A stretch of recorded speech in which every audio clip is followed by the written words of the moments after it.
Guess who it is today? Mr. Thomas Wilson. Have I pronounced your name okay? Yes. Excellent. All right. Well, thank you. I know this has been a little bit, maybe not irritating, but almost getting there. Just getting the technicalities, and it's on me. Nothing to do with you, good sir. But before we kick off, if you could just give us a quick introduction as to who you are, how you got into doing the awesomeness that you clearly are doing right now, and then we're just gonna roll. We're just gonna see what happens. Is that okay? Yeah, it's perfectly great. Fantastic. I'm excited to be here. Well, great that you're part of this thing. Over to you. Okay. I'm Thomas. I've been doing some form of design my whole life. As a 4-year-old, I sang on stage with my uncle. I made music. I drew. I painted. I did things like that when I was a kid. I excelled at it and got published by age 11. Was making my first logos in elementary school. And what's so funny is I haven't shared this with anybody, but my wife and I saw one of my first logos that I ever did at age like 9 or 10 from my grandfather. My grandfather started a battered women and children's halfway house in Arkansas, and I went to go see him at and during the holidays.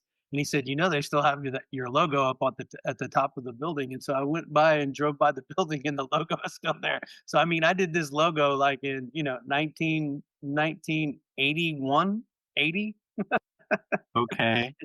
And so I started doing all of this stuff really, really young. And by the time I was in, high school, I was playing in bands and making music, and much like yourself, As writing songs and I was really into illustration. I thought I saw myself becoming an animator. You know what I mean? I was really into, you know, the traditional old school animation. right. But I was also becoming a fan of like The Simpsons and stuff like that, and I wanted to work on stuff like that. Disney, you know what I mean? And Pixar eventually a few years later was coming Yeah. out Yeah. in the 90s. And so I went to design school initially to be an animator, and I decided quickly that, given the cost of the machines and the tools and all of this stuff, and I mean, back then I started off using a tool called Specular Infinity, and then Maya. And so, and those tools are very old. They're older than 30 years old.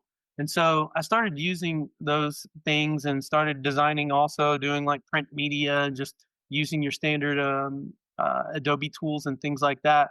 Mhm. And I got a job while I was still in school, uh, working. First, I was working at Kinko's and doing all of their like printing and books and resumes and business Yeah. cards, stuff Yeah. like that. Yeah. And I was doing it across the street from the University of Miami, and that was interesting. And right after that, I got a job from a friend of mine recommended me for a job at Burdines and Bloomingdale's, which is Macy's. And so I started doing all of their adverts. I started doing everything that was in the paper, Oh, everything that was. I started writing TV spots, which is a cool thing to do when you're really young and just getting out of school. That's like, I was working under two really, really well-known creative directors. They were one of them was pretty famous in South uh-huh. Miami, um, and has since written books and stuff like that. But I was working for them, and I was enjoying it, and I loved it. And I worked on these big scanners, and this is back when like hard drives and servers were like the size of refrigerators. They were like whole rooms. Yeah. And Yeah. so I got interested in photo shoots and designing and doing all of this print media and just doing all this heavy design and photography and videography type stuff. And I eventually moved to Houston and moved back to Houston 4 or 5 years after that, 5 years just about. And I started doing completely different stuff. And that's when I started getting lots of UX and lots of human machine interaction. I started doing stuff for robotics. I started doing stuff for large, um, like power plants and oil and gas and petrochemical, evil companies like that. And at the same time I was doing some healthcare, and then I Yeah. started doing EX, employee experience, for J. Walter Thompson. And that carries us into the early 2000s. And by then, I'm building intranets and online career fairs and doing all sorts of stuff with the web. And all of that kind of just morphed into um, me being really passionate about data and about the technical side of design. And so, um, you know, 2008 happened and it was hard on a lot of people in the States. I don't know how bad it was over there for Yeah, you, but it same. was really bad over here. Uh, uh, uh. It I was think devastating. everywhere just got it. Everywhere Yeah. got it big time. Uh, Yeah. but yeah, it's a strange thing when those kind of things happen because you really get to find out about you. Yeah. And those around you. Um, Right. I mean, yeah, economic crash, thank you, 9/11, those things. And I was actually British Airways then. No interest in leaving at all. I was proper institutionalized. Uh, Me too. and then, hey ho, you marry the wrong girl. So I had no job, two little rugrats, nowhere to live because thanks, UK, that's how divorces work over here. Um, and you just kind of think, okay, now what do I do? Do I go back into engineering? Because, yeah, that's what I was doing once upon a time, to be honest, test systems. Or do I do X, Y, and Z? And I thought, hmm, there's this thing that this Nielsen people are talking about, and Don Norman and all of that kind of jazz. So I got schooled up a little bit more on the psychology side of things, not anywhere close to the illustrious Dr. McFine, who we both know. I've seen Yeah. with him on different podcasts. So I think, long story short, out of that kind of adversity thing, you really, really learn, okay, Right. what's important to me, right? If you have that luxury, I did. Um, and you because of the constraints, you kind of get pushed into really, Adapting. really focusing. Yeah, Yeah. you have to deliver. If you're not delivering, you're not eating. Right. And it really, really is that simple. So I know I put out a whole bunch of stuff sometimes about, design tasks and don't do them unless you're getting paid and this, that, and the other. But I fully, fully Right. appreciate the fact that not everyone is in the same boat as me, right? Sometimes you Right. do those things, otherwise there's no job, there's no money. So I get it. Uh, yeah, but no, it's interesting. You said that whole kind of that crash thing, and then so what do we do? And I think we both evolved. You've clearly leaps and bounds ahead of me, and broadly speaking, most folks. Um, and that's credit, I think, to your talent and your longevity, right? And they go hand in hand. You can't survive in our game unless you've got talent, and you are delivering, and it is Right. meaningful, right? And we've What you just said is really critical, man. It's important. I feel like there's a lot of people that are struggling right now and they're blaming the system or they're blaming everything other than themselves. And this isn't me being apathetic because I'm not. I'm actually very empathetic to their struggle. But I think there's a whole lot of people saying, the job market sucks, nobody loves me. I can't find work. And I think a whole lot of them don't want to work because if they did, they would change their approach. They would change the way that they're looking at things because our perspective is key. You just said it a second ago. If you go through adversity and you go through a lot of difficult times, you're going to figure out ways to adapt. That during 2008, which you were just talking about, and you're talking about your divorce and struggle, I was a single parent. I was a single parent, and my ex was a serious drug addict, and I was an alcoholic, and I was squandering money, and I was mad that I was losing, my business and losing a bunch of things all at once. I had to sell 2 houses. I know a lot of people will be like, "Oh, violin," but 2 houses is a big deal for me because I grew up very poor, and so I came up here and I just restarted, and I said, "You know what? I'm going to erase my slate, and I'm going to do everything I can to Mhm, work for startups and apps and mhm, only software. I'm only going to work on software, and I'll reduce my rate 30 or 40% just to get the work and to undercut and underbid everyone else."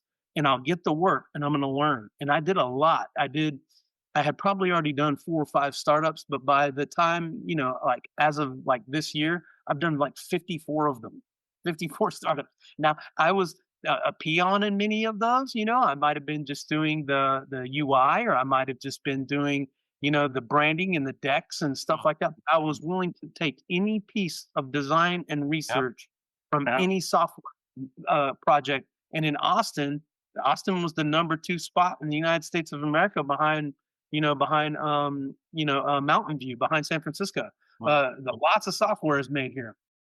And so I blew up and I just started to work really hard and I started to get some cool portfolio pieces and I started to get a little name for myself. And it worked. But it took a few years, but it worked. No, it does. And by the way, this isn't some flashy background. This is my cave. This is my Right. studio. Right? So why am I sharing that? It's because I'm proud of the shit that I've been able to accumulate. Right? I always used to look at, you know, Jean-Michel Jarre or Vangelis, and this is, yeah, they got this. With CS80s and the RP 2600 and all that kind of super stuff. And I just said to myself, you know what? One day. It's like me in a Lamborghini. One day. And you work hard for your toys. And one of the things I said to my boys, I mean, two of mine, my fault, I should say, one I inherited. It's kind of like he who has the most toys wins. Because you need this stuff. You need it because sometimes you don't have that recognition. Sometimes you don't have, well, why did I just go through all of this shit for? This is one of the reasons why I've been through the shit that I have. So I can surround myself with keyboards, a la Vangelis. Um, yeah. And it's just like, you know what? Yeah, I've done something. Because the job is always going to be the job. But these kind of like, I call them toys. Things that, Sidebar, man, I really love traditional old school keyboards, nothing past the 90s. I mean, if I'm talking about 90s or 2000s, I mean like a motif, like I yeah, really like old school. I like old school um like roads. I like Rhodes, I like Fender Rhodes, I like Wurlitzers, Yeah, yeah, yeah, yeah, yeah. I like Hammond B3s, I like OB8s. I like Oh, the way man. OB8s. I love Oberheims. I got Yeah. no over there, and it's just, man, it's like honey meandering Bzzz. to your ears. It is just insane. Has Uh, those phasers and those envelope yeah, sounds. it's all good, man. It's all good. So tools aside, I Yeah, gotta ask the question. Not tools sure. aside. Since we started talking about tools, Figma, maybe anything else as well, because I've got, as probably you have as well, so many folks who you're mentoring. And I was lucky enough to build this thing in Bangalore predominantly and literally build a pipeline from colleges. So kids could come in, do real work, meaningful work. And it was like, oh, Figma. It's just like, calm down, just calm down, right? What's so funny is right before the Figma explosion, and XD was kind of like the Mhm. global favorite, but Yeah, Figma yeah, was the yeah. the favorite, like, in the UK and then and in America. Right before that, and so all of the people who were designing and doing UI and UX and stuff in India and China, they were Mm, using XD. yep. Was huge. And so a lot of the Yep. people in the states just disregarded that, and it's okay. I don't really mind. I don't spend a lot of time in Figma anymore. I don't spend a lot of time doing UI. I'll whip Mm, up some wireframes or I'll manage people who do that sort of thing, but I don't spend a lot of time doing it. But I think there's a lot of mistakes that have been made in tooling, and I think that Figma has a lot of short-sightedness. And Dylan Field, the guy who's the CEO of mm. Figma, if you go look at his LinkedIn right now, he had like 4 or 5 years of being a marketing and a dev intern. He was an intern until what was it, Peter Thiel? Who was it that gave I him the money to do? Was it Peter Thiel? think it Oh, was. It could be wrong. one of those big VC tech oligarchs Mm, blessed him with some money right out of college, and after he spent a few years being an intern. good thing. And so he had absolutely no experience as a designer, none. And he just is all of a sudden making the most important design tool. And one of the things that I noticed the first time played with Figma was how terrible the UI was, how terrible the UX of the actual app is. It's horrendous. It was It's a kinda like Visual version 2. But even that had some core bits and pieces. For me, tooling is a means to an end, right? Before Figma was here, right? You had the sketch and InVision, right? It's sketch, envision, and Okay, craft, the trifecta. You had to have all three of those things in order to get anything. exactly. And 90, you had to have 90 plugins activated too. Yes, yes. And if a class machine that isn't gonna just like die after Right, 3 minutes of you actually trying to do something meaningful. And then it was either like, okay, do I download this and pay for it, or is it a subscription thing? Is it online? Isn't it whatever? And what I'm trying to say to everyone who asks the question, should I be a Figma guru or whatever? No, no, no. I Learn agree. and appreciate that tools are always going to be fashionable, on vogue, Right, and the decision makers in the organizations with whom you are going to be working invariably who are going to be driving this because it's all about money and licensing. You can be a mhm, contractor and yeah, how many subscriptions are you going to have? So post ecosystem, what are you guys using? Am I familiar with that? Am I not familiar with that? Can I actually work right, with there or not? And that's your priority. Because at the end of the day, the ways of working, those kind of frameworks, you should. agree. They stay the same, but the tools change. Right, right, And you have certain nuances. Yeah, I mean, how long did it take Figma to actually start building in conditional logic, a la Azure RP, which had it pretty much from the get go? And I still love Azure RP. I still use that when I'm doing something a little bit more complicated. But yeah, courses for courses. So don't get hung up on the tooling. right. It's Yeah, and that's one of the things that I would say respectfully tease. I respectfully tease like Dr. Nick and Debbie because they love Acture. And I use that. I don't know about you if you've used Acture before, but yeah, Azure RP. I used it about 10 or 12 years ago. I can't remember exactly what year. It was probably around 2013, 2012. I used it and it was terrible because it was so clunky and it had a massive learning curve.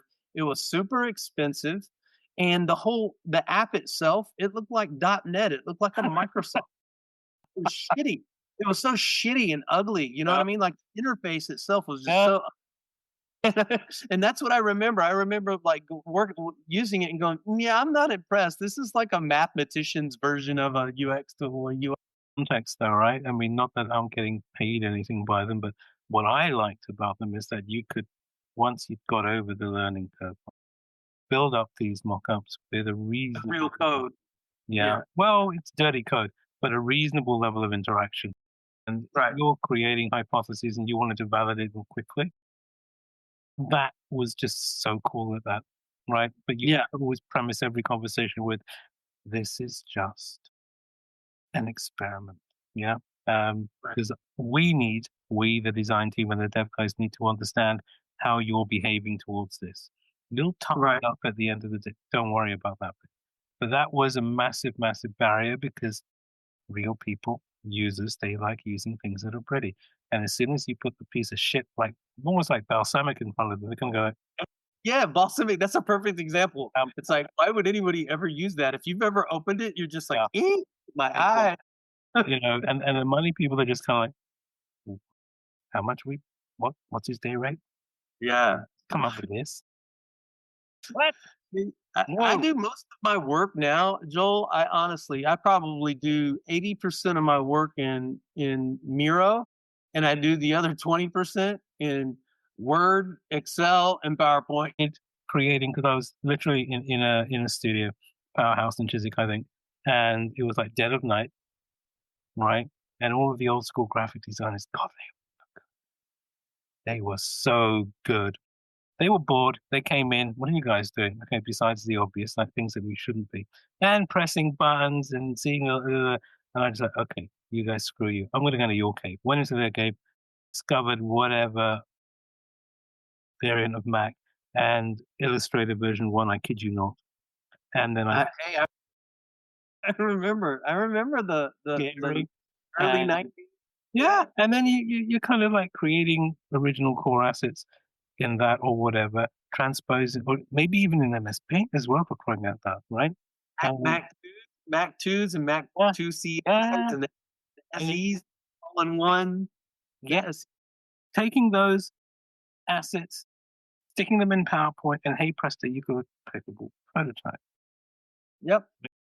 I've made prototypes in PowerPoint. I made Uh, really good ones in what's the one for Mac, Keynote. I made a couple of really good prototypes in Keynote just because I had it on the fly and I was in a hotel room and I didn't have access to something. I couldn't log into Sketch or something. I couldn't remember, but I whipped up a really nice prototype in there and I was surprised at how cool it was. I mean, now, okay, it's, yeah, we are entering. We're not thinking about it. We're doing it. We're doing it Right. blindly, right? This Right. wonderful thing called the AI, LLMs, and Mhm. everything else.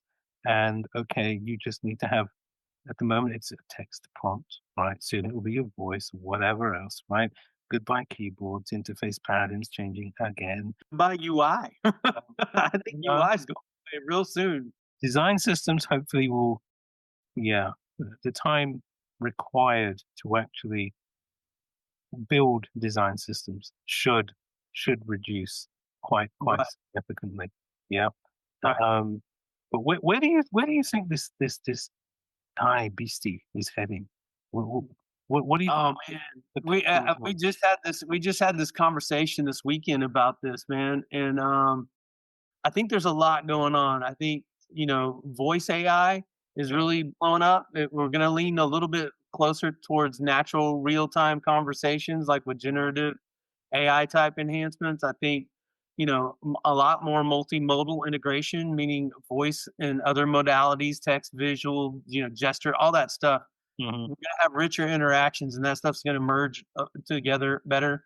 There's gonna be a lot of advancements in processing speeds and latency reduction. I think that's Yeah. happening this year, and I really want to address something, real quick before we get Please. deeper, and that is we hear a lot of people who they like to virtue signal and it's rooted in narcissism, I think, about the planet and the water and the circular design. And hey man, I get it, we all care about the planet, especially designers, you know what I mean? Like if Mhm. you want to know who cares the most in your organization, it's your designers that care about that stuff. So That's one of the um, reasons I go in shell, but anyway, carry on. No, no kidding, it's true. understanding like what Nvidia, IBM, and a host of other companies, there's like 20 other companies that are working on making better, faster chips that don't Mhm. require so much cooling and water. And you know what I mean? This stuff is going to work itself out, most of it. I'm not Pollyannish in that. And I hate the term toxic positivity. I think it's so stupid. There's no such thing. You're either positive or you're not.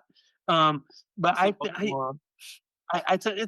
it's moronic, and so I think that this stuff, most of it, is going to work itself out, and I have faith that people who really care are going to do something about it. And back to your original question, where else do I see it going? Conversational AI we're not doing chatbots anymore. So the thing that everyone hates about a chat experience right now on web are these menu bots, right? These crappy little menu bots with like, fixed logic. That stuff sucks, okay? And we all know it. But you're gonna have multiple like bot ecosystems where, uh lots of bots, or you're gonna have specialized different bots that have different tasks and they're all going to be working in unison together. Mhm. And you're also going to have emotionally intelligent interactions where people can start to do more. One of the girls that we were talking to online the other day, she was talking about, and I was talking about how a lot of these health apps like Noom, Betterment, Health Prize, Mango, there's a bunch of them, that what they're going to start doing is getting better at providing emotional responses and be better at understanding human emotions, and they're going to be more empathetic, and Mhm. they're going to be more effective as far as triaging calls and things. Like if someone's calling in, they're suicidal or they're struggling or they're on drugs and they need help or something, you know what I mean? They're dealing with a serious bout of depression, or something. These apps are going to be able to work these things out sooner than later. This is happening now. Like people are working on this well, and I've seen a lot of the stuff that's coming out, and it's actually really impressive. There's a lot of proactive engagement stuff that's happening. Mhm. Conversational AI is shifting from being more reactive in nature to initiating interactions based on behaviors and preferences. And so Mhm. that's what's going to lead to the self service and the personalization stuff, like the having no UI or more ambient AI that's more invisible and but it's more intuitive. You're going to have contextual and context aware systems. You're going to have integration with AR, VR, MR, all that stuff. And so there's a lot of industry applications already. So if you're in the healthcare industry or automotive or retail, you're already seeing this stuff is just blowing up. It's everywhere. So when I see all these, Okay, sorry to interrupt. Are you seeing the regulators actually showing up? I mean, there's an awful lot of T's and C's. Well, I'm being overtly simplistic here, partly because of the audience as well.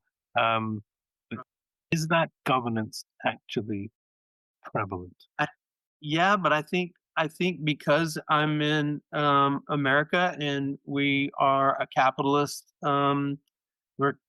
society. I think that some things are a little bit more wide open here than they are in the UK.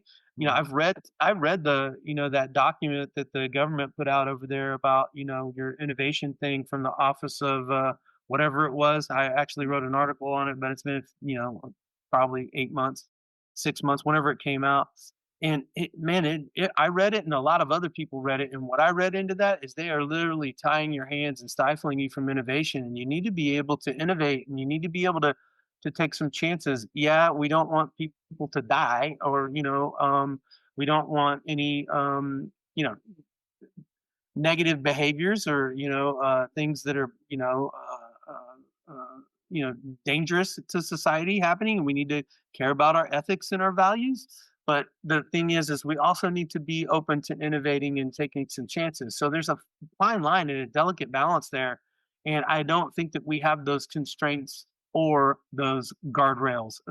It just depends on how you're looking at here that you guys are having over there. And I think that honestly, that in the EU and the UK, your innovation is stifled and suffering from that. Conversely speaking, we're also wide open to doing harm over here. So there has to be some kind of balance, and the pendulum doesn't need to be so drastically swinging far left and far right in that regard.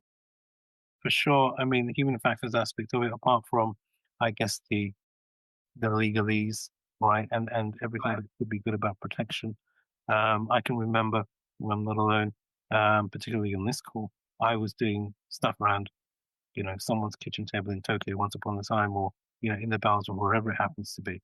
But they were supposed to be applications for folks who are not in Japan, not in India, you know, uh, more globalized, Right. not having the contextual information, simple things like personas, styles, all of the good stuff that we know and love, and just winging it, doing it blind. I think with Right. the advent of this thing, the AI, it's a huge opportunity to take as much of that usable, so good data, right? Um, Out. So we need to be mindful about what I think the constituent ingredients are in the first place. But then how do we not control it per se? How do we enable that data to be utilized in a meaningful way? It, yeah, without getting into the realms of abuse, because Right. it's it is nuts how much information is out there right now. And what really does it baffles me, and it took off when the whole social media thing happened. Everyone, humans, we're just volunteering information. But here, take it. Everything you Right. know about me, there you go. You know who I am, what I look like, what my preferences happen to be, where I go on vacation, what I do in my downtime, and I'm going to provide you with every single different type of content as well. So, Right. that was a social media thing that was happening, and I'm doing it for free. Yeah, you Think about have all. think about think about what all of those apps are. All of those social media apps are. They're basically bamboozling and hoodwinking everyone. And what I've said for probably 10 or 15 years now is if you look at what Facebook really is, at what TikTok really is, at Yep, what Instagram really is, it is a massive persona and segmentation tool. That's what it's building. It's building the most complex and robust persona on every single user that has ever been defined. yep, And what they're doing is they're using that information to sell you stuff, to control your mind. You know that it is no secret that these are not mind control experiments. They're doing it. And if you read about and you understand the dark ego vehicle principle and mass psychogenic illness, they're using these tools that are phenomenon. They're things that we know humans do. Okay. Somebody can just say something over and over again that is completely false, and people around them will just start repeating it as if it's true. And we know that. And this happens on LinkedIn all day, every day. It happens everywhere. But it's really bad with young people, with kids, because they don't know any better. And their brains aren't fully formed. They're not capable of critical thinking yet. And we're a very early age, what we're seeing in the States is they're handing kids phones and laptops and tablets to shut them up and to babysit them. And they're doing this at like age 3, 4, 5. And so these people, the kids, two whole generations of kids have grown up on technology, babysitting them and being visually stimulated, stuck in this dopamine rush thing of, oh, if I, put a filter on my face and make a kissy face and, prop my boobs up, I'm going to get more clicks and likes. And, that equates to value and love for me. You know what I mean? And so they're grown up Very, very, really, it's it's very, very binary, right? Everything from such a young age, right? I completely agree with you. It is yeah, instant. If an app doesn't switch on, straight away, if I'm not getting into whatever I need to do straight away, I'm just going to burn that thing. all right, No value to me at all. And if you take that from, putting an iPad or whatever device you have in front of a kid on a plane, train, automobile, or whatever it happens to be, or around the kitchen dining table, just to keep it occupied, you're programming that little human to actually embrace those behaviors. And then is it a wonder that, they get into a little bit older and end up in the teens and, oh, okay, right. I'm not getting what I want straight away, They're distorted, yeah, and they have this right? instant gratification obsession. And my partner, who's awesome, of course, still haven't figured out why she's with but anyway, it's the children that she's seeing, right? In the age groups, in multiple age groups where she is. Um, no one's as sorry. We were talking about this the other day. If an event occurred in the negative realm, no one actually is going to step back straight away. Oh, I'm sorry. It's either Right, well, it wasn't me. right. It's They don't have any sense of propriety and like just decorum and just like the stuff that I feel like Gen X is. accountability. You read this a lot, but I feel like Gen X was the last generation to get that Um, like semi legit upbringing. You know what I mean? Even though it was probably, you know, toxic in lots of ways and dysfunctional in lots of ways, but we were outside, playing outside. We were, getting into trouble with one another and, finding our limits and our boundaries, in the world. yep, And now they're not getting that. They're getting that from video games and from looking at a screen. exactly. And the lack of human interaction is Right. scary. It's It's very, very disastrous scary. Um, because when we especially were with men and boys, yes, especially with exactly. I agree with you. If I bump into someone like now, the first thing that's going to come into my brain is, "Oh, I'm sorry." If I'm backing into someone that's walking like I'm in a queue or something because it's the UK, um, I'm sorry. It's the first thing. I don't hear any kids. There is no sense of I'm going to take accountability for this, and I'm going to start off this conversation, hopefully that we're going to have, and whatever the interaction was, with an apology, because that's actually an opener. That's actually taking that whole tension out of that entire situation, as opposed to being confrontational right. or negative. It's a weird one, but that's Yeah. nuts. Now I'm thinking, reading because I love the stuff that you write, and thank you, bless you for always sending it out on whatever distribution list you've got me on. Um, the so-called leaders that we have in our space right now, and that was particularly fruity, sir. I think the latest one. Like that? It was a take on influenza. What was it? Yeah, we should stop calling them influencers and call them influenzas because they're not just going viral, they're a virus. Oh, They yeah. want their money for nothing and their checks for free. Yeah, 57% of Gen Zers want to be influencers. They don't want to actually work or learn a craft or learn anything or get a skill. They want to be in show business. They all want to be actors and actresses, and they want to be seen as some type of expert, not actually be one. They want fake adulation. They want fake respect online. It's weird. It's so weird, but it's common. And there's a lot of people in our business that are doing this.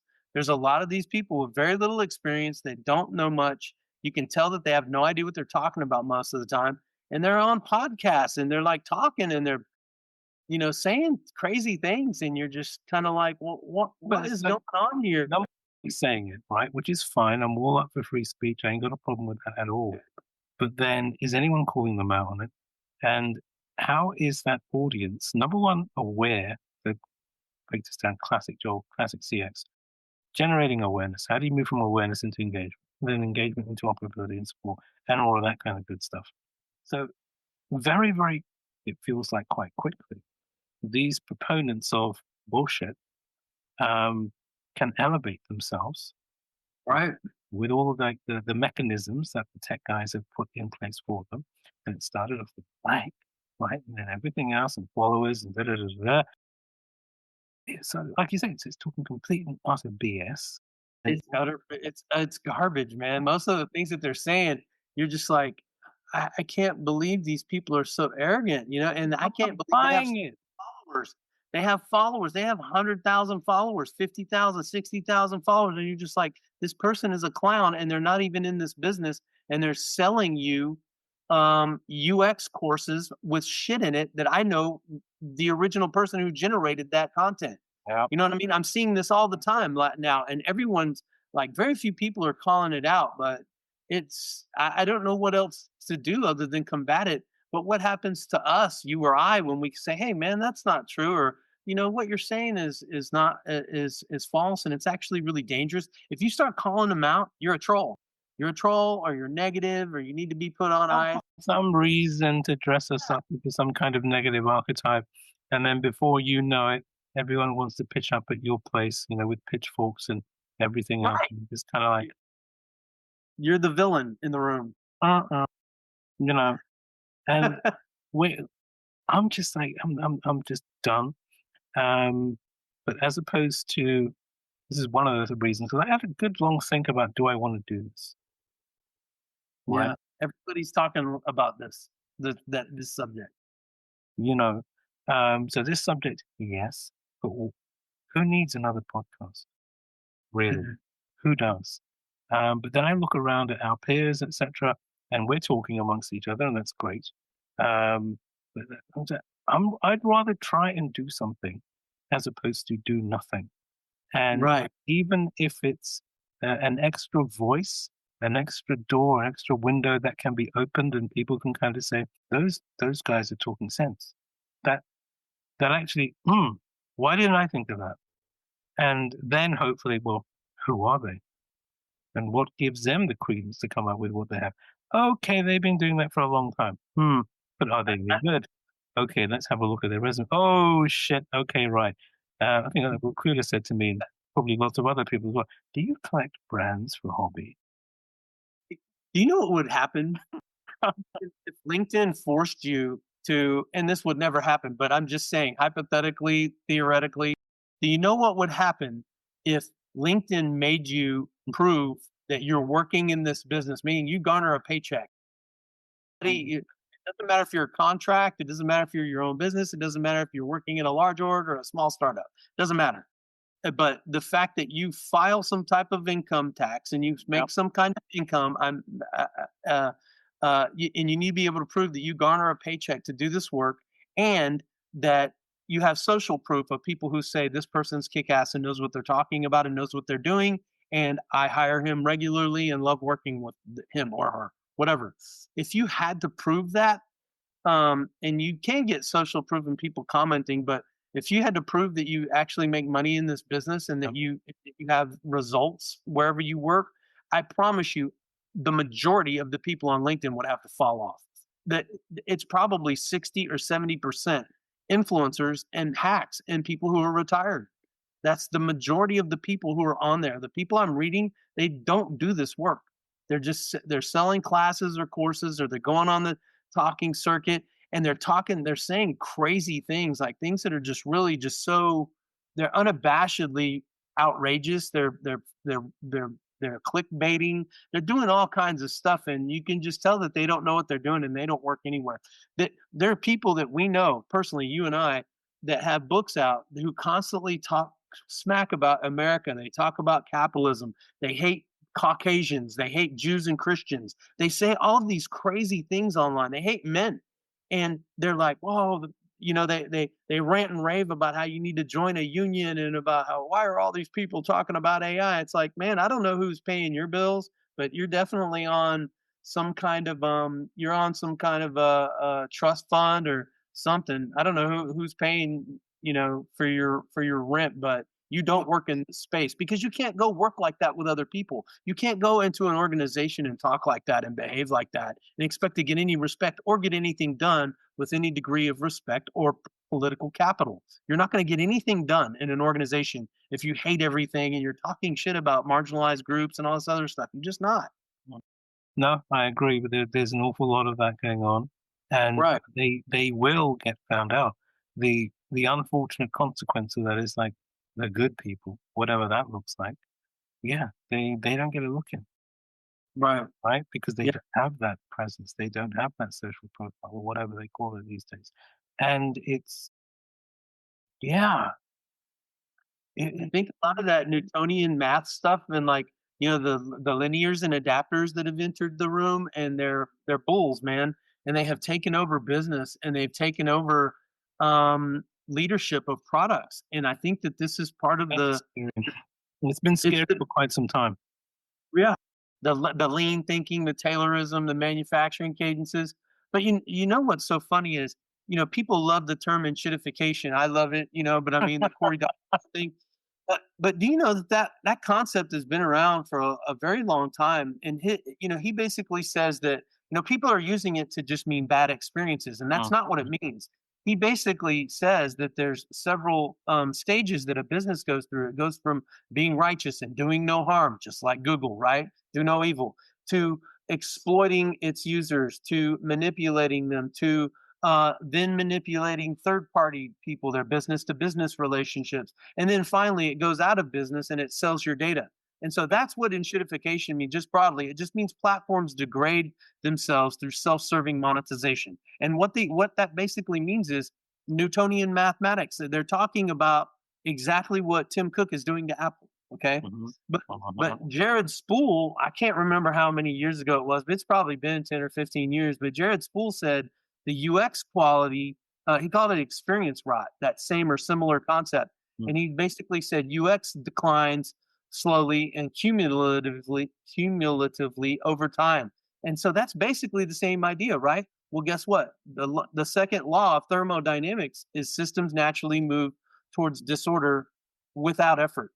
It mhm. doesn't matter. You can have a good idea, but it's gonna gradually suck unless you maintain it with lots of qualitative, with lots of giving a shit about humans and human behaviors. And that's the thing, is they all just think that they can dial in the metrics of how long it takes to screw a bolt on, or shaving pennies off of dollars, and they think that they're going to stay in business with that kind of thinking. And what they're all doing is going out of business with beautiful spreadsheets, and they just don't understand this concept that more lies have been told in Excel than all of the libraries and tabloids of the world. You know Yep, what I mean? They're eventually destroying. it gets down to, 8 digits. Someone's drawing a line, as you've eloquently said, in a spreadsheet, and Right. if you're the wrong side of that line, you're toast. You're There's no thought about, "Okay, so what's my criteria?" right. It's like, "Yeah, I got a number to meet, thank you very much, that's it." Right. And that is monumentally naive. Right. Because it's if I make a comparison with, product development, I got this thing in my brain I have had for quite some time. If organizations actually thought about their space as a product or a collection of products, yeah, things would be so much better, because then you're elevating what design actually is at fundamentally a systemic level. Right. So Did you did you ever read Daniel Kahneman's Thinking Fast and Slow? It's a really famous book. He won an award for it. It was a bestseller. He just died like a year or two ago. But he wrote this book like in 2010 or 11, and it basically the whole book is about his life's work and research. And he basically the gist of it is humans don't make rational decisions. That we rely on heuristics, biases, emotions, phenomenon. A large part of this business and a large part of understanding humans and creating things and solving problems for them is understanding phenomenon, biases, logical fallacies. All of these things are phenomenon. What yeah, all of what all of social media and media period is exploiting is the dark ego vehicle principle and mass psychogenic illness. They're dialing it in, and both of those things are phenomenon. They're rarely quantifiable unless it's on the back end after it's already happened.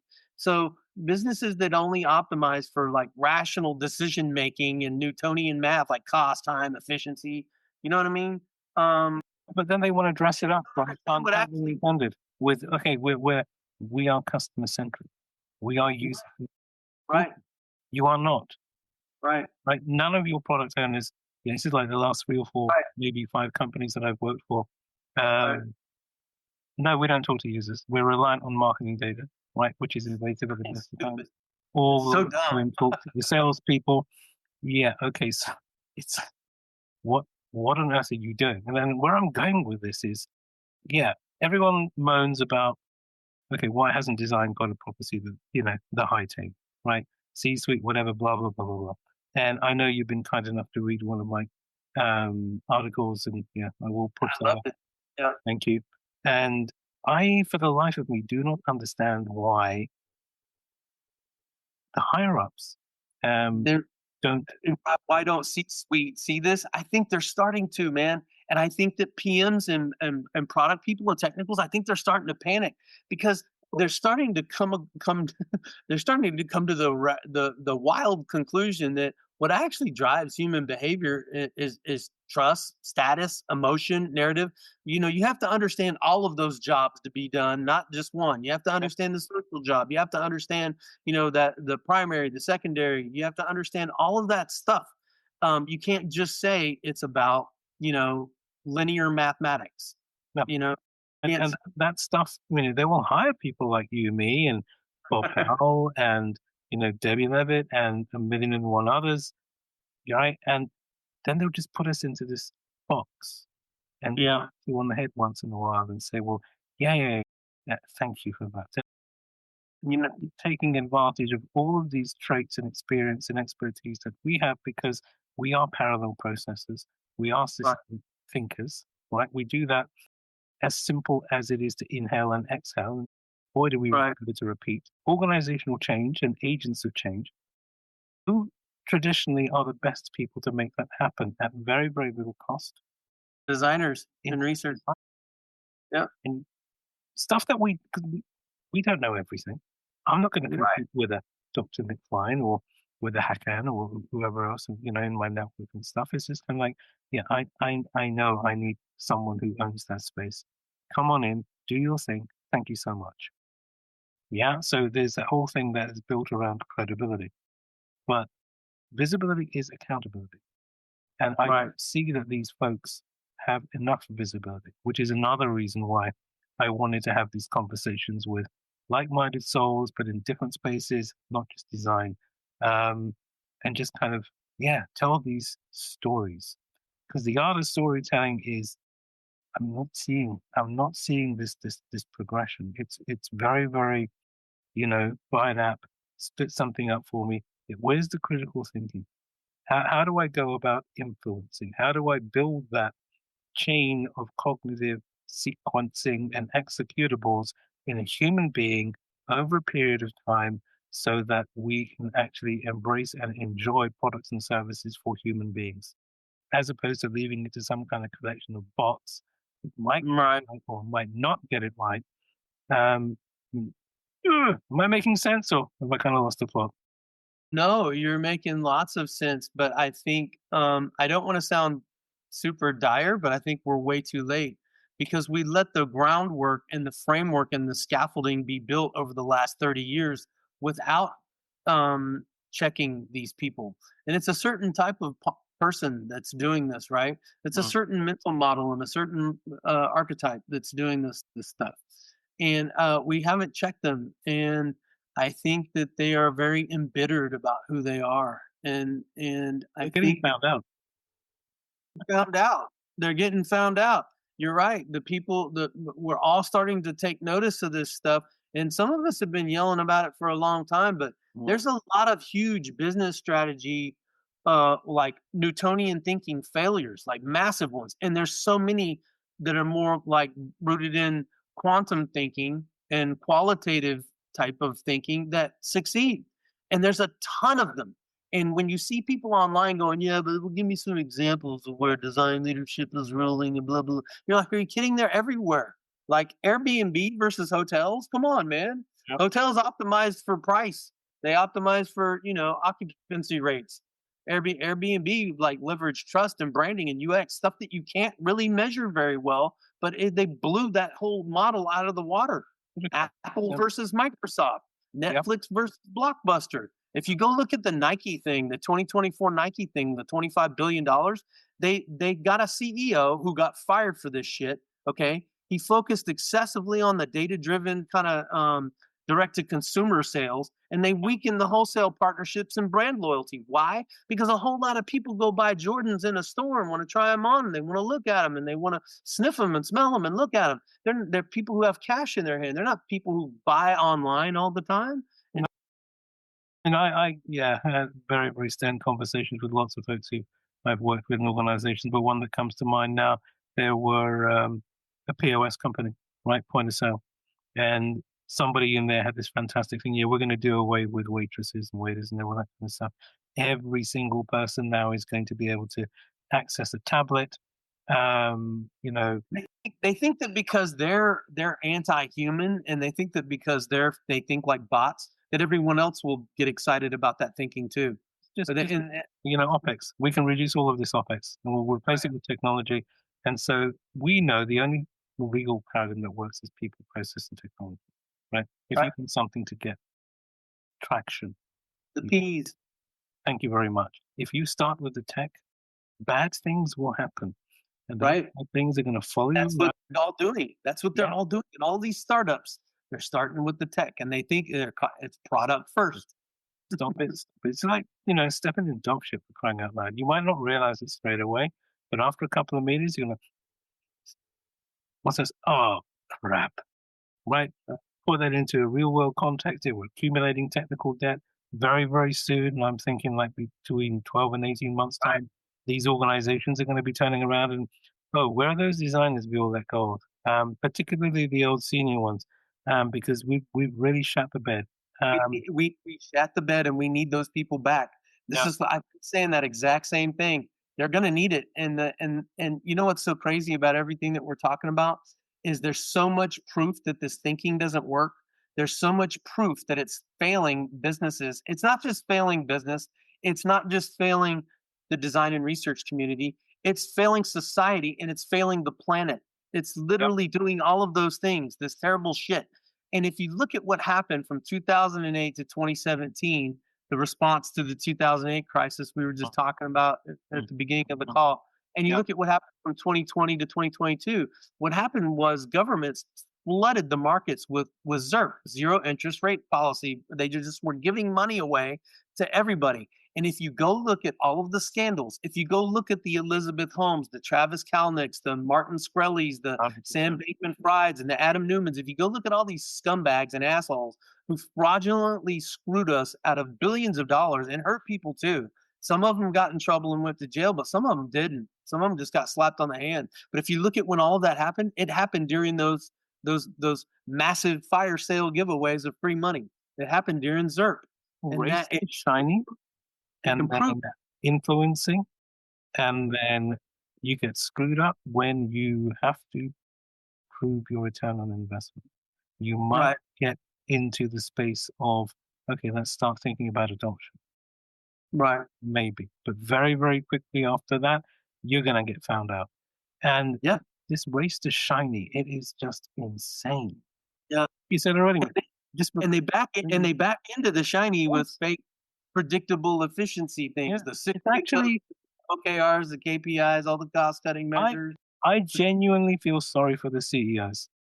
I do, right? Because they're in an army of one, uh, Right. and they have to deliver. That's it. Whatever equation you want to look at, that has to be delivered. The end. You you may not be able to answer this, right now, but, I'm gonna say it, okay? And Mhm. that is, having been in lots of large organizations and solved problems for really large organizations, Well, what I can tell you hands down is it's never the design department. It is never the design leadership. It is never the middle management of design that is screwing things up and costing tons of time and money. Almost always, I would say 99% of the time, it's your CIO, your CTO, and your CPO that are hemorrhaging money.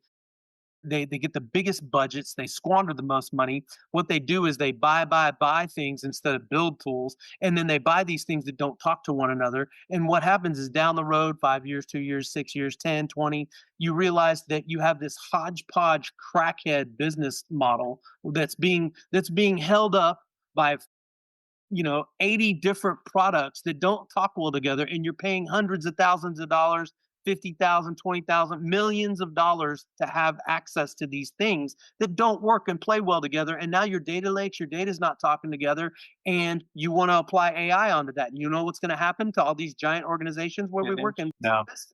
They're going to go out of business because all yeah, these young challenger brands are going to come up with AI and eat their lunch. 100%. I mean, this whole thing about middle management, in my humble view, they're not interested in the holistic thought process of how do we make this company profitable, which is where the CEO's head is. They're interested in, I want to be the CEO. How can I deliver something quickly, more efficiently, whatever definition of efficiency that they might have, so I can Right. deliver a whole bunch of shit for less money. Look at me. How cool am I? I've saved Look at me. Can shareholders. I get my bonus? And that's what their bonuses are all based on, is what you just said. Thank you That's very the biggest problem, is their bonuses are all based on this Newtonian bullshit. And that is why companies are broken, and it's why they're going out of business, and it's why they're laying off all these design teams. It's because they're dumb and they lost the plot. much. They've got their eyes. They do not have their eyes on the legit prize anymore. I mean, I know. Just tell me, are we okay for time or not? Yeah, yeah. Keep going. Cool, cool, cool. So put that in the context of design, then, right? We're Right. mentioned this on a couple of articles on different forums right now. Where the hell, where is the cult of design right now? Because even pre-Apple, pre-iPhone, and whatever, You knew where it was in the 90s and early 2000s. You could put your finger on it, right? I know what you're thinking. I know what you're right? saying. You had Dieter Arms and whatever, all of those like just insanely brilliant individuals. Yeah. Where is the cult of design?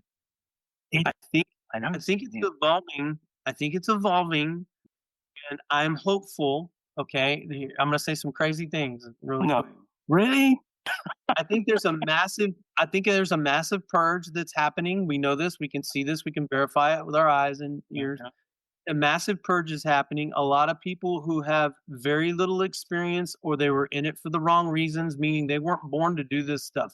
Like, Mhm. you're surrounded by keyboards. You are the definition of what I know to be true about most designers. Most designers, they draw, they make music, they paint, they do other things, they write, they do Yeah, other things that are very creative, okay, and innovative. yeah. I think a lot of people who don't do all of those things and weren't born doing that and didn't do it in junior high or high school or college, and they just started as a 30-year-old who was maybe a barista or a hairdresser or a bartender, and they just said, you know what, I'm going to go into UX design because I see these big salaries and you're allowed to have tattoos and play with colorful stickies, and I'm going to go do it. And so I think all of those people are kind of being found out, and they have terrible portfolios. They don't know how to interview, and they don't know how to work. When they show up on a job, they don't know how to kick ass and hustle. They show up and they stick their hand out and they're like, feed me, teach me. Mhm. I don't know Mhm. any. Get in my Figma file and tell me how bad I suck and let's work, because that's collaboration. No, that's me training you because you don't know what you're doing. And so a lot of these companies are figuring this stuff out. They're getting rid of these folks. And I think it's important to note that, what you said, people who are in, let's just say 40s or 50s, and they've been doing it for 20, 30 years, Mm, these people are in high demand. We are in high demand as high functioning ICs that aren't being necessarily a director anymore. We don't necessarily have 10, 20, 30, 40 reports under us, but you can helicopter in and you can solve a legit problem and access different teams and hand things off, and you can solve problems. Those kinds of people, Elena Verna, Leah Theron, me, a bunch of people have written articles and written posts about this. We're getting 150 to $200 an hour to go do that kind of work. We don't have half the meetings. We don't have to babysit a bunch of uh, you know um, kids who think that we're gatekeepers because we don't want to train them on the basics and the fundamentals all day. It's like, you know what I mean? I see posts all the time about these people talking about shit like gradient packs and arguing about fonts, and I'm like, oh my god, like, that is a this is a junior conversation to have. Like, I wouldn't have this out in the open. Like, get in a forum or something and talk like this, but don't signal to people that you just don't know what you're doing. But all that has to change, and we have to come full circle, and we have to realize that what really matters are people, and what really matters is human behavior and our responsibility to one another as humans and to the mm, planet. And if we can't come to that and agree on, look, we're all doing this because we love humanity and we want to solve problems. If everybody's like, nah, I just want to make money and have a Ferrari and have a girlfriend that looks like Kim Kardashian. If that's your goal, then you probably shouldn't be in this business. You should be working on Wall Street. You know what I mean? Or somewhere else. mm. But the thing is, though, that cult of design got hijacked, right? I, I I It- think it got hijacked, but we need to take it back. And the way we're going to take it back is with understanding and doing more service design, more design ops, and more strategy. Yep, If you do more design ops, more strategy, and you're going to be able to apply your UX knowledge and your UX thinking, especially into like product management. Are you kidding? 100%. I, I think the best. I think the best PMs are old school UXers. Totally, So, totally. You have to have these foundational things in place. Just right, do. Otherwise, everything else is, it's not even a kind of fake it until you make it.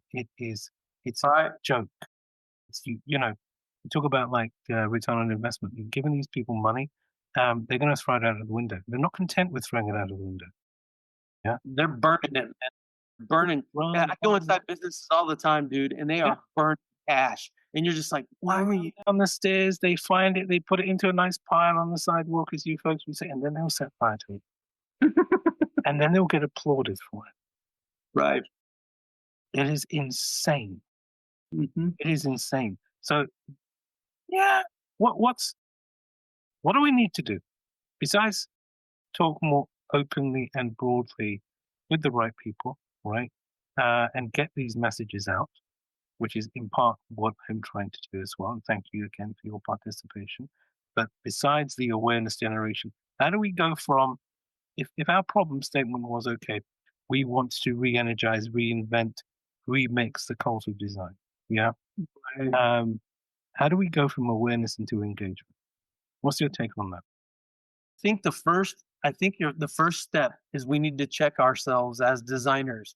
You need to take something like you need to go do an exhaustive inventory on yourself. I don't care if you use the Clifton Strengths Assessment or the ESCI, the Emotional and Social Competency Inventory, or the Mhm. Big Five personality traits, or the RDCA or the CHI.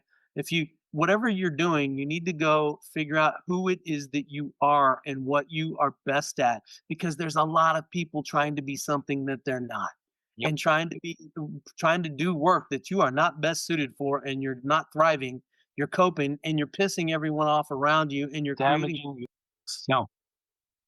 your yeah, know yourself, know thyself. That's the number one. The number two thing is you really need to understand, like, you know, I've probably read hundreds of self-help and biography and Mhm. transformation and psychology books, right? Neuroscience books. And you want to know what all of them say, Joel, about depression? They basically say that the inability to let go of pain from your past, or and and anxiety from fretting your future that hasn't happened, that Mm. that causes depression. Trying to be something that you're not, masking all day, trying to these people that go around all the time saying I have imposter syndrome. You know what I mean? It's because you're an imposter. Okay. And the third one is not seeing yourself as having a future. When you see those things, when you're dwelling on those three things, okay, you're depressed and you are not thriving at work, and you're bringing that depression and that anger and that negativity into your decision making all day every day, and we Mm. can sense this at work. There's a general, you know this as well as I do. 20 years ago, you were probably happy as shit at work. You probably were learning things, you were bouncing off the walls, but you were doing stuff and you're Yep. engaged. In the last 10 years, you're a freaking liar if you're our age and you're doing this work and you're not saying, man, I have been miserable and been treated like shit. And I'm seeing my friends and people that I care about treated like shit. And I'm seeing people that are just really, they're downtrodden and malaised and they're just like deer in the head. If they have a job, they hate it and they're trying to jump ship, but they can't Mm. because everywhere else sucks too. And so we're noticing that. And so I'm telling you, it's because of all this raging anger and angst and depression that we're bringing to work. And we're doing this because we're not being who we're designed to be, because we don't know ourselves. So I think we need to invest some time.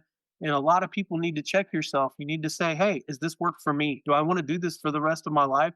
Am I going to do this no matter what? Because the truth is, dude, I don't believe in work-life balance, or I mean, I believe in, having some type of social life or family life and taking care of my family. But I don't stop working at 39.5 hours per week. Sometimes I work 70, sometimes I work 80, and I love it. And I love the fact that someone's paying me to learn and to solve problems. If you're not obsessed about learning tools, learning new things, reading books, I have a lot of books. You see all these books on my background? Yeah, yeah, yeah, yeah, yeah. Those are not encyclopedias, those black ones at the top. They're like all the great novels of the world. But I have those. I have piles of books that I'm reading right there. You see all those books? There's Yeah, probably yeah, 20. yeah, yeah, yeah, yeah. I read all the time. If you don't believe in Wilson's law that, knowledge is going to beget success, if you don't subscribe to that, like, you need to be an autodidact and you need to be constantly teaching yourself new things and learning new things. If Yep. you don't subscribe to that, you are not going to last in this business, and you're not going to be doing anybody that you serve any favors. Okay. No one's going to, but eventually you're going to get found out. And that's why a whole lot of people in our industry that are under the age of 30, if you go look at their profiles, they have 3 months here, 2 months there, 4 months there. It's because you're getting hired because you got the gift of the gab, or you look cute, and you walk the walk, or you're using somebody else's shit in your portfolio, and they get hired and they find out in the first 2 or 3 months that you suck and you don't know what you're doing, and so they fire you, get rid of you, and you bounce around a lot. And No, so I get it, I get it. But for me, like, the metaphor that I use with that is like a decent cocktail, right? Everyone who knows me knows I like. And the best cocktails I've had, they have a long tail, right? And you can just like, yes, thank you very much. I'll just take one sip, two sip, and I'm just still going to be smiling because I'm sitting there, I'm thinking, yeah, this whoever's made this, they know what the hell they're doing, and I'm smiling. Now put that into the context of what you've just said, right? And I was that guy because, um, yeah, out of a job, divorce, whatever, whatever, and I'm bouncing with short-term gigs, something like maybe a month, da da da da. But, but the thing is, you have to learn from that experience, right, right? If right. that is your entire career timeline, 1 month, 2 month, 1 month, 2 month, 3 month, if you're lucky, da da da da da. If you haven't hit, a long-term gig, right? And how would you classify if you're contracting now? What's a good long-term gig? A year. A Right. year is a good long-term gig. And if you get like a 90-day gig and they turn it into 6 Yeah. months and then turn it into a year, you're doing right. But Right. I wanted to put a finer point, just a period on what I was saying, because I Yeah, had one sure. thought, because you're basically saying, hey, what do we do and how do we fix this, Yeah. right? I think if we prioritize knowledge acquisition and Mhm. our internal intellectual growth, like, I think that leads to financial success, personal success, but it's going to lead to your business success too, because you just need to focus on your knowledge and your acumen, the skills and the tools and the things that you need to do your job. And you need to start looking at, and this is a message to everybody under Gen X. Okay, You need to start looking at your wealth as a byproduct. Okay. Yeah. You don't chase money. You don't chase gain. You chase being good at your craft, and the money will come. And you need to commit to lifelong learning. You need to commit and just know that I don't care if you're 40 or you're 50 or you're 60, go back to school, read a book, take classes, do whatever, but start, get a new certificate today. Okay. Invest in yourself, invest in books, invest in knowledge, invest in education, skills, upskilling your abilities. You know what I mean? And know that your job is to create value somewhere. Your job is to create value wherever you show up and wherever you're working. You just need to know that you're there to create value. And if you can't do that, you're going to have a hard time. You need Um, where your value is. you need to find out where your value is. And just remember, your job is to drive the business and it's to steer the brand. UX, EX, CX, it doesn't matter what you're doing within the organization. I don't care if you're a code warrior. I don't care if you're an ops person or if you're a chief financial officer. Your job is to drive that business and steer the brand and to be hope dealer. You have to deal in hope. You have to be positive. I'm so sick of hearing these people talk about toxic positivity. There's no such thing. Yeah. Just go home, stay in bed, do us all a favor. Do Um, us all a favor and quit coming to work and talking about all this toxic this and toxic that. It's a bunch of bullshit. Stuff happens, right? But as a person, a human, that decision, that buck stops with you. You can sit around and you can weep and moan and point fingers everywhere. At the end of the day, that is the wolf that you are feeding, right? Amen. Right? You Get can off choose your to be ass, different. You can do choose to something about it. right. You can do something about it. Affect the things that you can change and don't sweat the things that you can't. Exactly, 100%. And if you want to be in a design ecosystem, doing something about it should not be difficult for you. Yeah. That's what I meant. If you're experiencing negativity, depression, or consternation doing your job, that this job's not for you. You have to be passionate about solving problems and about learning stuff and about sucking. If you're not good at something and getting good, and there's that time, that gap between I'm just learning something and oh holy shit, I'm masterful at it. If that's uncomfortable for you, then this is not the business for you. This is not the job that you need to be in. Differentiates the average ones to the really, really good ones is your level of proactiveness, right? Right. You're just going to sit in front of a screen or chuck out messages or emails, whatever it happens to be, bloody carrier pigeon and Joel speak. Okay, tell me what books to read. Tell me what courses I need to be doing. Tell me that because you've done it, Joel. You're super Right. experienced. You're really, really successful. La la la la la.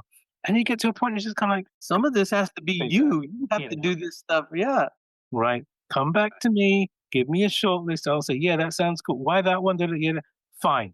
I'm not going to be an iPad for you and spit out, or even like, whatever. I Uh, call it I call it being a data daddy. I'm not your data daddy. right? And so here's the answer to your question, right? Here's all of the stuff you really, really should be doing. No, because I just don't want to give answers. I want to actually give frameworks like this is what you need to do in order so you can sustain yourself. Go Right. figure it out. Don't come to me and ask me 10 books I need to read this year. No. What are you thinking? Which books are you considering that you maybe might want to be reading and why? Come back with a short list and then we'll talk about it. But I'm not going to give you, yeah, you have to do this. There's no value in that to me. You're not Right. earning anything.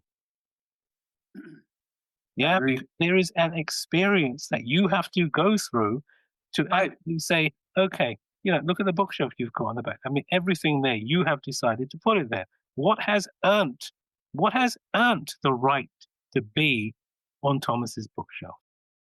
Right? That's an excellent way to phrase it. Have you ever read Ryan Holiday's The Obstacle is the Way?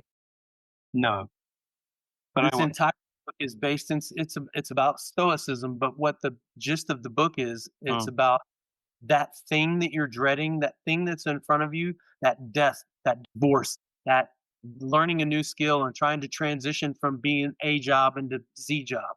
mm, That all of that thing, that's the way that you get smart. That's the way the iron sharpens iron and you get the wisdom. That's the way that you get better and make more money. You have to go through the thing. You can't go around it. You can't avoid it. You can't go over it. You can't go under it. You have to go through it. When you go through it, you get the blessing and the benefit of the wisdom from having gone through. And if you're reading, whatever it happens to be, because I get this an awful lot, particularly the older that I'm getting, you're going back and you're rereading material. Or, Right. I was watching with yeah, my middle boy just turned 28. Yay, I started early. Thank you very much. And he's like, Dad, we've got to watch Ferris Bueller. And we sat down and we watched it again, right? Because of the Lewis Hamilton and the Ferrari tie up, and that spoof came out and all of that kind of jazz. And we both looked at each other because I raised my kids on all of this brilliant, brilliant material in the 80s because I'm a good dad, Right. touch wood. And we both turned around to one another and said, there's bits in there that I hadn't noticed before. Uh-huh. Or when I saw this, I was thinking X, and now I'm thinking Y. There's a new Because you're a different person. Ex- Different things and experience different things at different times in your life. exactly, right? I mean, you could be watching the Goonies like when you're a kid or whatever, and then you watch it when you're 50 something, and you're just like, This is stupid. I don't know what I saw in this. Well, when you saw it, you might have been 10. right? But then there's like still these little snippets and all the rest of it.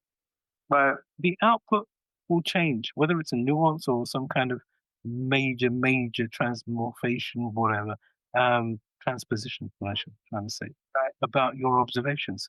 So all of that is inbuilt in the human's ability to learn, right? And that again is just incredibly important. That's why we develop tools. That's why we iterate. And doing these little kind of exercises, they just help you be better at your day to day.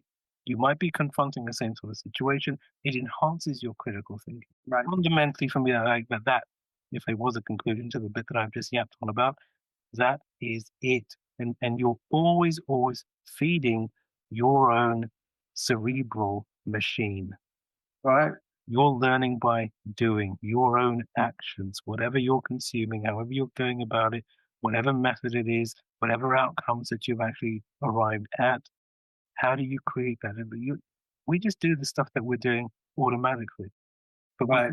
we didn't start our careers doing this automatically. Yeah. It took an awful lot of work, right? So people, well, you younglings out there, yeah, just you know what? If you want to be in the design space and you want to be successful, yeah, you better skill up. You better get your coat of armor, and you better make sure that you are prepared to accumulate scar tissue because this is Right. not an easy gig. No, man, it's hard, and the idea that all the boot camps sold that this was easy.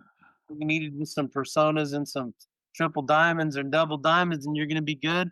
The idea that they just have no idea that, man, this is a lifelong pursuit. It never stops. You are never going to stop learning, and if you do, I promise you're going to eventually get laid off, because if you just have the same information, technology changes rapidly, and especially what's about to happen with what is happening with AI right now. Um, Velocity change is insane. yeah, it just keeps ramping up and getting, exponentially, faster, harder, crazier, wilder. So just hang on and do your best. You don't have to know everything. You don't have to be an expert all of the time, but you better know something. You Mm-mm. better be able to apply it to whatever it is that you're doing.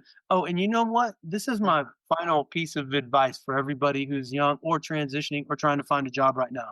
This is really important. Make sure and be that purple squirrel that hiring managers and recruiters are looking for. Stop trying to be all things to all people. Stop creating 10 different resumes and 5 different portfolios. Create one. Also, have a vast amount of skills, learn lots of skills, but stay in an industry. Okay. Now you can industry hop if let's just say you don't want to do oil and gas anymore, because I did lots of oil and gas and petrochemical. I actually did a bunch of work for Shell.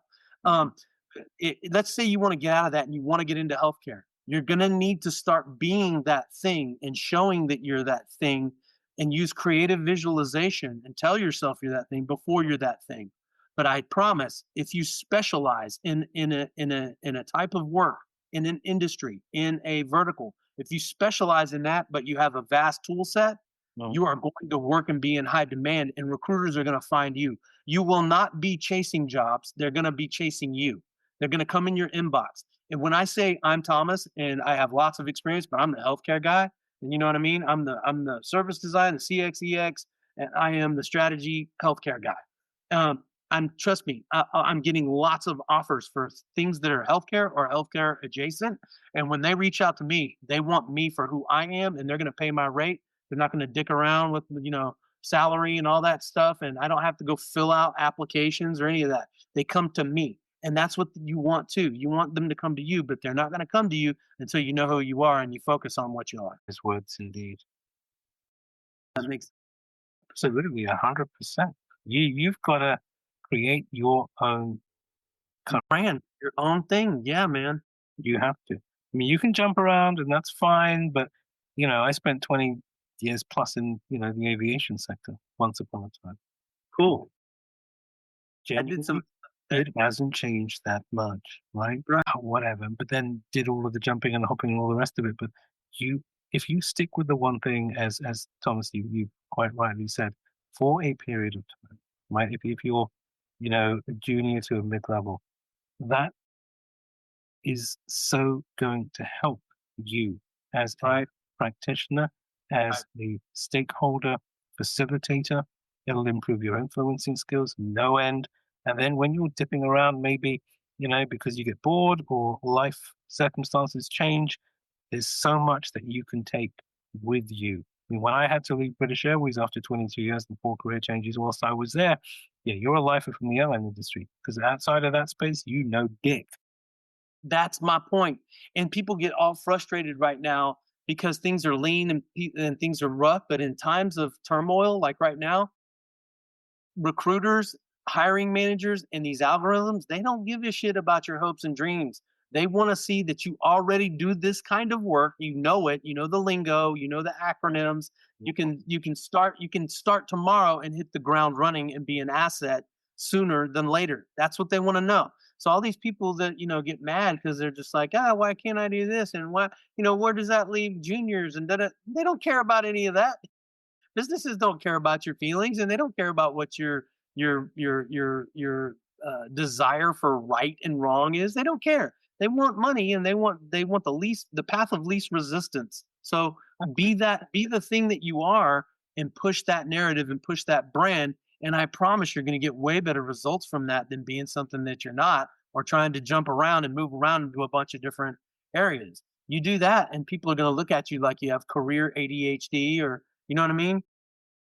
It's the same everywhere. I mean, I don't particularly like it, but who does this?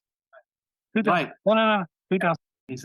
Every movie this guy has ever been in, his gesticulations, his demeanor, doesn't matter what it is, he will always do this. That's Jeff Goldblum. Every single damn film he has Yeah. ever been in. And Reed, Yeah, Keanu Reeves, he does whoa. He does that in like 30 movies. 100%. Tom Cruise. I don't know. Anyone gonna go and see Tom Cruise do Shakespeare? Nope. Probably not. There's nothing I've written or read rather in Shakespeare that sees somebody running around everywhere. Every other But I love Tom Hardy in gangster movies, and man, I've been on fire with UK gangster shows and gangster movies lately. The last insane. year, It's insane. It's insane. We spoke about it the other day.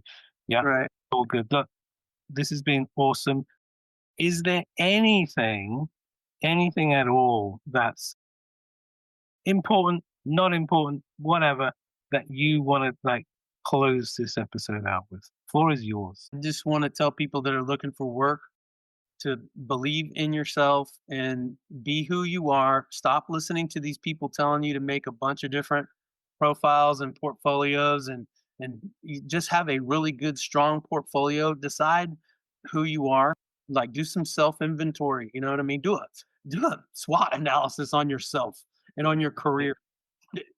I normally don't recommend SWOT analysis in business, but do one on yourself in your Yeah, career yeah, and look at where you are. Take some of these things that I just mentioned in the in this podcast and go create a profile of yourself and say, I am best suited to do X, and then go after it and be that thing for the rest of your career and kick ass at it. And if you do that, you're always going to garner a paycheck. You're always going to do good work, and you're going to be happier than trying to be something that you're not. so, but that's a Yeah. tough lesson for a lot of folks to learn. It took me way too long to learn that. But as I said already, wise words indeed. Mr. Thomas Wilson, thank you so much. It was a delight. My pleasure. Awesome, awesome, awesome. You have a fantastic rest of the day, sir. You too, Joel. Alrighty. Thank you. Bye bye.